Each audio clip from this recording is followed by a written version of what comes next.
What's poppin'? YouTube! Pretty Boy Ted hier und heute gibt es wieder ein Döner-Video für euch, weil das letzte so gut angekommen ist, Leute. Heute werde ich den Döner testen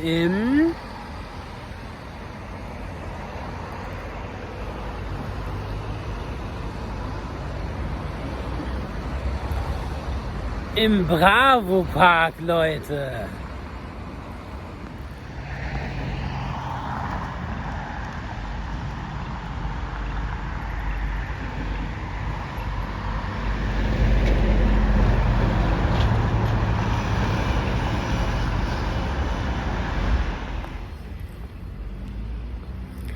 Ich muss gestehen, ich war da auch noch nie essen und ich weiß auch gar nicht, wie der Dönerladen heißt.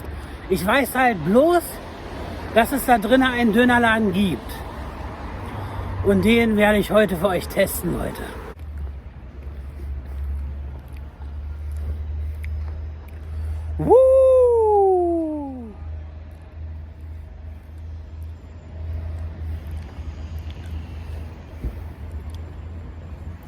Seid ihr schon gespannt, Leute? Ich hoffe, er wird gut.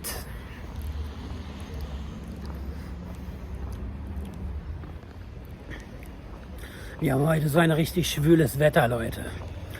Und es soll auch noch gewittern. Aber jetzt muss ich mich erstmal auf den Döner fokussieren.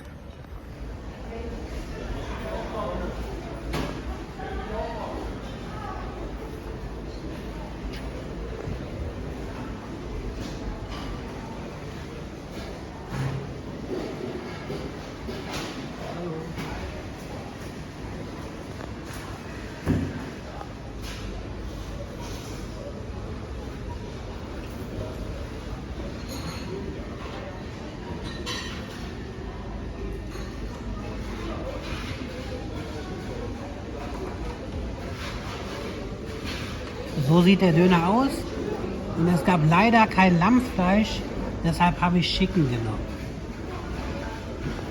So einen guten Hähnchendöner sage ich ja auch nicht nein, Leute.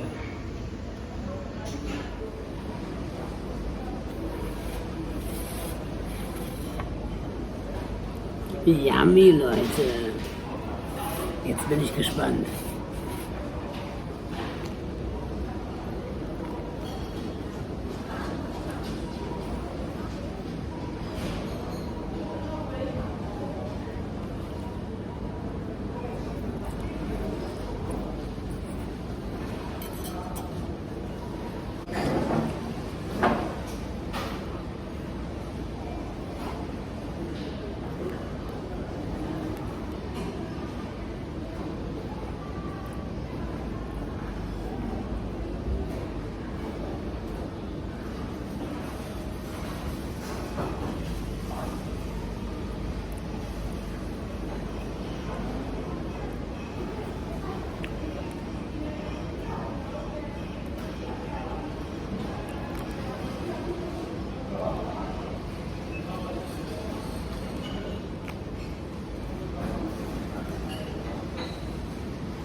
So Leute, ich habe jetzt eben für euch den Döner im Bravo Park getestet und ihr habt das sicher schon an meiner Handbewegung gesehen. Das war nichts, Leute. Der hat wirklich nicht geschmeckt. Das Fleisch war zu trocken, das Brot war nicht geil, die Soßen haben nicht geschmeckt. Also die haben wirklich alles an einem Döner falsch gemacht, was man an einem Döner falsch machen kann, Leute. Geht da selber mal hin, probiert das selber aus. Also mir hat der Döner nicht geschmeckt und ich werde da nie wieder essen gehen, Leute. Ich bin jetzt auch echt ein bisschen traurig, weil die Kalorien hätte ich mir wirklich schenken können, Leute. Naja, weil ich jetzt so traurig bin, gehe ich jetzt noch zu Subway. Aber das werdet ihr in dem nächsten Video sehen, Leute. Das kommt heute Abend raus. Wenn euch dieses Video gefallen hat, gebt mir einen Daumen hoch, abonniert meinen Kanal und folgt mir auf Instagram und TikTok. Da heiße ich Teddy Dandy. Bis zum nächsten Mal, Leute. Ciao.